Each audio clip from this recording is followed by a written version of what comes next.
Hey guys, it's Alex, and this is your laptop buying guide for 2020. Let's dive in. So it's that time again. Maybe you're upgrading after that long relationship with that Mac that you so love, or you're just jumping onto the next cheap PC device that you can find. Either way, it's time for a new computer, and it's time to ask yourself a couple of questions as you're in the market looking for this new computer. So some questions you should be asking yourself at this point are, what have my purchase habits and decisions been in the past? And have I been happy with those purchase decisions? Like I mentioned, maybe you came from a MacBook that you had for 10 years and it was great. It worked wonderfully for you, but it's dead and it's died. Or maybe you've owned 5 different computers in the last 5 years and none of them have been super great. So this is a great opportunity to reflect on what you've done in the past, what has and what hasn't worked, and then that will help you answer the right questions moving forward to make a decision. You also need to ask yourself what you want your laptop to do for you. What do you need a laptop for? What do you want to get out of it? Obviously, everybody wants as smooth of an experience as they can get as far as best bang for buck. They want a great machine and a great product, great price, but you got to be able to answer those questions. And along with that goes your budget. How much are you willing to spend? And keep in mind that laptop pricing is relative, just like every other market out there. So you may say, oh, $500 is a lot of money to spend on something like a laptop. But I'm telling you right now, $500 is about as cheap as you're going to get for any sort of decent, reliable machine out there. Just have that mindset going into it that it's expensive, it's an investment, but this is a piece of your life, a piece of machinery that holds a lot of pieces to your life as far as, email, documentation, files. It's important to have something secure, reliable, and that you can trust. So it should be an investment, just like your cell phone. You want it to be able to serve you for many years to come. So when you're thinking of it that way, then $500 really becomes a little more attainable in your mind and understandable that, okay, yeah, this is an investment. So just putting that out there. And it's also helpful to ask what the current market looks like. Typically, people will jump from device to device and just upgrade to the newer version of the device that they already own. But taking a step back and really looking at, okay, what are my options out there? It's a huge oversaturated market as it is, but taking a step back and looking at what's available to me is going to really help to open your eyes to see what is a potential fit for you. So touching back over these questions again, I would really recommend that you take a second to create like a needs or a wants list. If you're a student, you may need certain capabilities with certain software. You're going to want to have the Microsoft Office experience, right? If you're using it for business, freelance, work, play, whatever you need it for, it's going to fit you into a different niche and a different category of device. And we'll talk a little bit about what kind of devices are out there as far as the market scope, and that will really help you to kind of narrow down and determine what product will best fit your needs. So as the market stands right now, there are 3, maybe 2 dominating systems or operating systems for computers. You have your Windows computers, PCs, right? That's pretty much every computer out there. Most people, that's what they buy.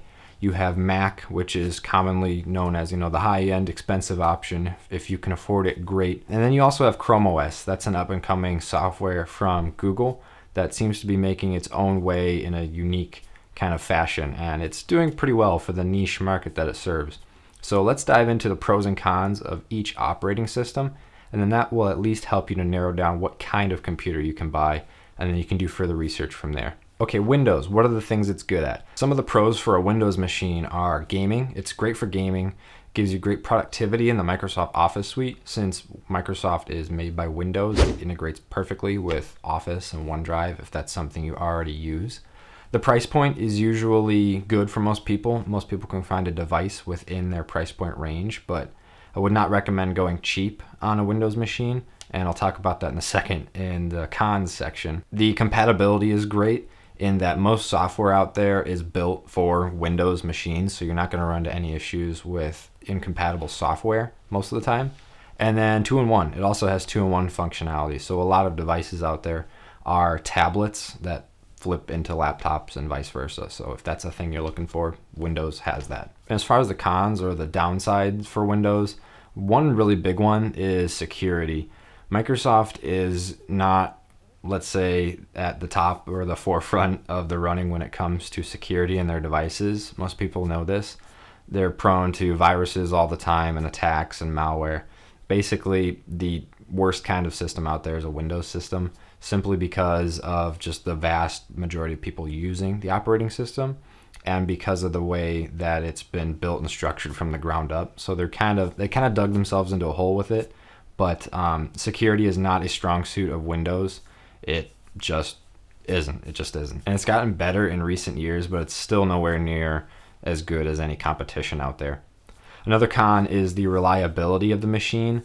How many times have you opened up your machine to find out that it needs to update, or it's updating, or it takes hours? Like, just not real friendly as far as a usability perspective of you just want to open it up and check your email and it takes forever, whether that takes forever loading a web page, opening a web browser, logging in, it's got to update. It's just, in my experience of all the Windows devices I've owned, I have not found them to be a fast, smooth, reliable device. It usually is a bit of a headache if I want to log on and do something with them. And that goes into a little bit about buying a higher end Windows machine, like I had mentioned. Windows in and of itself is such a heavy operating system just because of the way that it's built.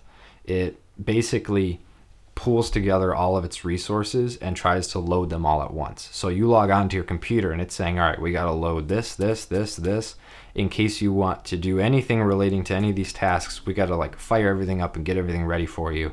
So it's trying to juggle all that at once, and that's why it's usually a slow machine when you buy cheap, because you're buying cheaper hardware and cheaper internals to be able to process all that software.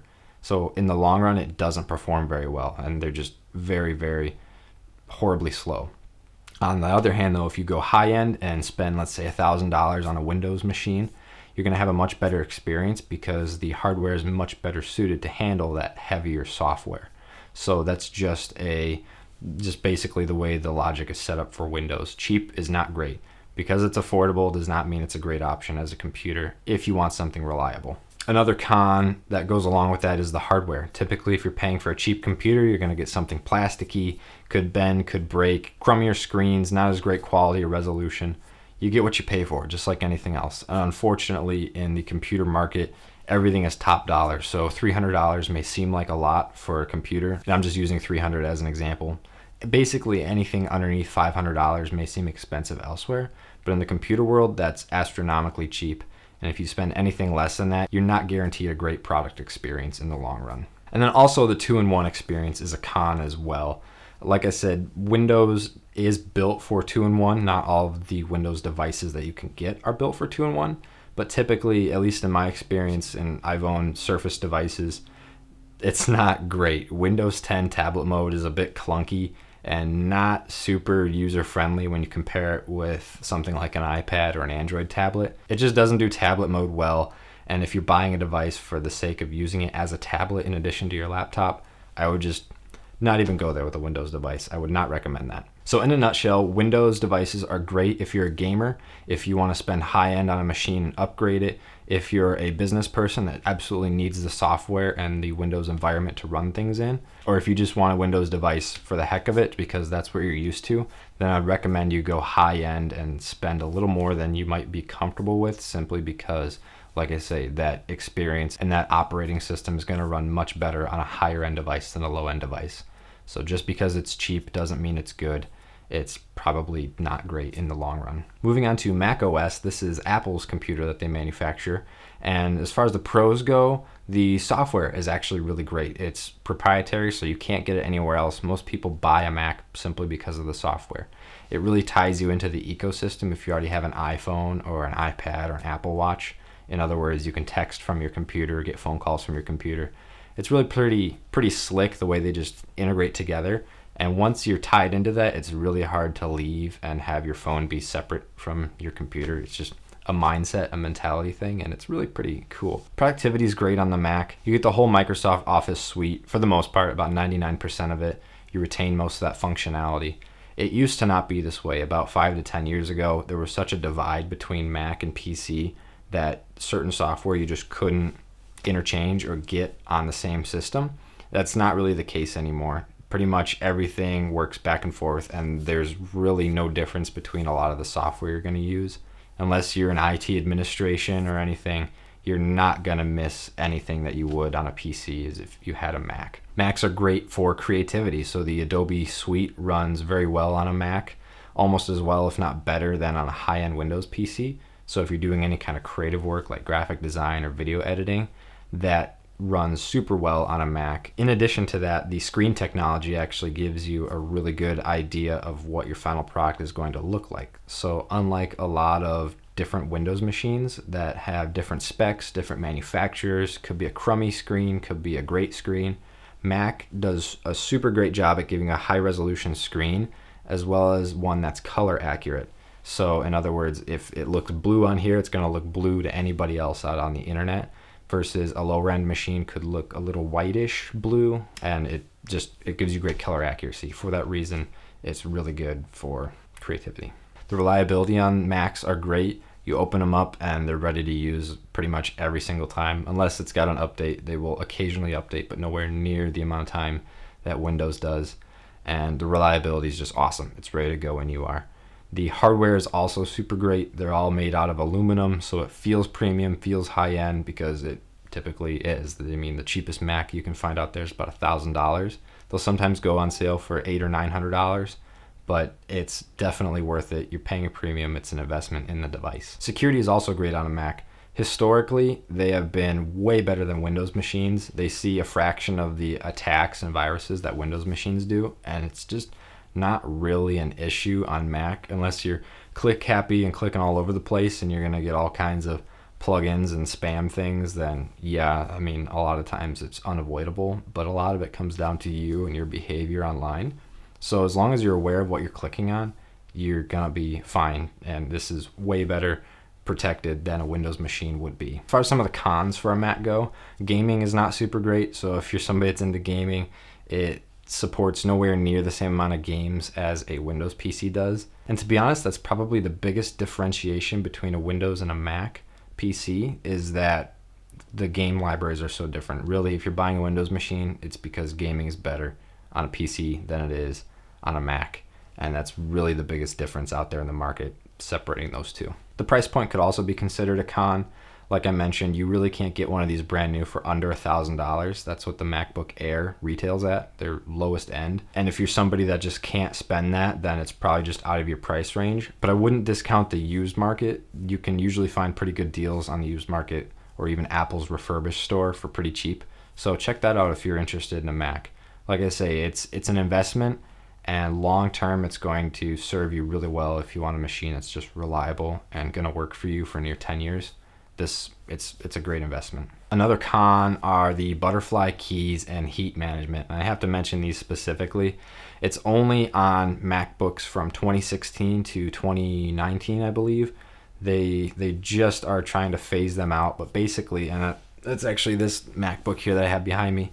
The keys were some new design to make them super thin, and they get stuck all the time. So actually my MacBook here is plagued by it. The space bar, like, it doesn't work half the time, or it registers twice. It's very annoying, so I would watch out for that if you're going to get a somewhat new MacBook, that it does not have the butterfly keys if you can help it, or wait out a little bit until they start releasing them without them again, because it's just awful. Granted that all of these devices, if it's plagued by this issue, has a full warranty, and Apple will replace the keyboard and fix it for you, but it's just not something great to go into if you know that it's a big issue. And then heat management, like I said, they tried to make their devices super thin and super small, that for me at least, I'm doing video work or graphic design, the fans ramp up and it gets super hot, and it just gets way too hot for what it should be doing for what I'm working on. And that could be a bit of an issue depending on how you're using your device. But in a nutshell, MacBooks are super great devices all around. They give you a good bargain. They're going to last forever. They're reliable. They're fast. And they're just great if you want something that's going to last you a really long time. The final computer that we're going to talk about, the final operating system, is ChromeOS. And I actually did a video up here at the top corner. You can go check it out, on the Pixelbook that I picked up and I use as my laptop. In case you didn't see that video, I'll just tell you about it real quick. It's basically an operating system that runs on Google's ChromeOS, like the web browser. And it used to be a long time ago that they were awful. You could open it up, go on the web, and that was about it. You had no file system, no apps, no nothing. It was just a web browser in a computer. And they've changed a lot of that now, so it actually behaves and acts more like a full-fledged computer. So let's run through some pros and cons of this device real quick. As far as the pros go, productivity is great if you're already in the Google ecosystem, meaning you use Google Drive, Google Photos, Google Keep, Google Docs, Google Sheets, Google Slides. Like, if you're already writing your documents out within the Google Drive system, it's great. It syncs and integrates seamlessly, just like the Windows devices do with Microsoft's OneDrive and Office. However, if you are an Office user and you want to be able to use full-fledged Excel or Word on this device, it's not going to be as great of an experience. You could use online versions or download an Android app through the Play Store onto this device, but it's not going to be that great. Reliability is also huge. If Mac is really reliable and opens up every time you need it and just works, this takes it to a whole new level. ChromeOS is even more reliable than a Mac is, and I'm going to give it a slightly higher score than a Mac simply because of the way that it updates. It doesn't give you a progress bar and make you wait forever. It downloads it and installs it in the background, so all you have to do is restart your computer one day and it's updated. I've never seen a progress bar, never had to wait more than about 30 seconds for this thing to update, and so it just takes that reliability to a whole new level. Software is great. So like I mentioned, it is running ChromeOS, which means it's a really, really light software, which is good news because if you only want to spend $200 or $300, that's all your budget allows for, you can get away with super cheap hardware, like a slow processor, slow internals, and this thing is going to run just fine as if you went high-end and bought a high-dollar machine. It's light software and it does a really great job at that. That ties into the price point. This thing retails all over the board. So kind of like a Windows machine, you can buy an HP Chromebook, Acer, Chromebooks straight from Google, Asus, like pretty much every manufacturer creates some sort of Chromebook and puts it out there. And you could spend anywhere from $150 to $200 all the way up to $1,500 if you want. And basically the only differentiation you're getting in a cheap device versus a high-end device is going to be build quality. You know, do you want a little plasticky device that's going to feel flimsy, doesn't have a lot of storage to it, so you couldn't store a ton of documents or apps or anything on it? Or do you want a high-end device that's going to feel like a MacBook, that's metallic, that's got a ton of storage in it? That's basically the only thing you're weighing on a Chromebook. The software experience is the same, unlike Windows, which would differ depending on the tier or the price of the device. And the fact that it's a 2-in-1 is also a pro. And I'm going to rate that way higher than what Windows has put out for their 2-in-1 solution. Chromebooks use Android as their 2-in-1 tablet software. So when you're typing on it as a laptop, it's running Chrome OS. It kind of feels like a MacBook, kind of feels like Windows. It's that same sort of desktop laptop feel. You don't really miss a regular PC computer. And then when you flip it over to tablet mode, it brings up your apps, and then all of a sudden it's like an Android tablet. So unlike Windows that kind of tries to do the whole tile thing and make it Windows themed, this actually flips you into an Android tablet environment, and it works really well in that mode. And it's the best attempt I've seen at a 2-in-1 device from any manufacturer. The Chromebooks just do a super great job at the whole 2-in-1 thing. As far as cons go, I'm going to talk about the software again, because again, it's such a new thing that if you're into it and you like the Google ecosystem and you don't need these heavy apps for creativity and you don't need Photoshop and you just need to jump on the web, check your email, write some documents, and just do everything within a web browser, maybe play some Candy Crush on the tablet side, then this is going to be a great device. But if you're not about that and you need full-fledged Office and you need to be able to edit video and you need to be able to do all these things with your computer, then you're not going to have such great of a time with it because the software simply doesn't allow you to do that. It's meant to be a really light, airy running machine. And that kind of goes along with productivity, which I'm also going to ding it a bit in the cons. Like I said, if you're typing up documents, that's great, but if you have to do any kind of creative or high-end business work, it's likely not going to work for you. And then hardware as well is going to be a con. And like I had mentioned earlier, these devices are all over the place when it comes to price. So if you go cheap, you're going to get cheap hardware. If you go expensive, you're going to get high-end hardware. It just depends. So who's this device good for? Somebody that needs to do just a bit of light work. They need to check their emails every once in a while, write up some documents, look up some recipes, manage their files, organize something in Google Drive in the cloud. Not doing anything crazy with spreadsheets in Excel or Office, which you can do in the online version. Like I say, there's always a way, it's possible, but you're not gonna have the best experience if you need it for business or creativity. So that's really it. That's what the market looks like if you're in the market for a laptop. And again, Windows creates a wide variety of devices from cheap to expensive across a variety of manufacturers. So there's really something for everybody. But again, I would recommend going high end if you're going Windows, simply to get over that hurdle of having enough power to run that software well enough. Apple creates their own devices, so they are pretty rigid in your options. You buy from them and that's about it. But again, you're paying top dollar for a premium machine that's gonna be reliable and last you a long time. That's just what they're known for. They're tried and true, tested, and it's for good reason. And then Chrome kind of takes after Windows, and that there's something for everybody. There's a budget end, there's a high end, and again, across both Windows and Chrome, you get what you pay for. And I'm actually gonna cop out here a little bit and say there's no perfect answer or device. I'm not gonna tell you what to buy. I'm not gonna recommend anything. What I've done works for me. You need to do what works for you and ask yourself those questions that I posed earlier in the video, and do a little bit of research now that you know about the different operating systems. The idea is to step back, ask yourself those questions, reflect, and go, okay, what I've been doing, has it been working, or do I need to do something else? And just see what's out there, see what's available for you. Each tier, each different product has pros and cons. If you're willing to give something up to get something else, that's great. So you just gotta weigh your options and see what you want. But hopefully this video helped. Please let me know if you have comments, questions, concerns. Comment down below the device that you wanna get, that you did get, you're thinking about getting. Let me know kind of your thought process. I'm always happy to talk to people about this and jump in and just talk about it. I'm here and willing to help you out, and happy laptop hunting. I'll see you in the next one.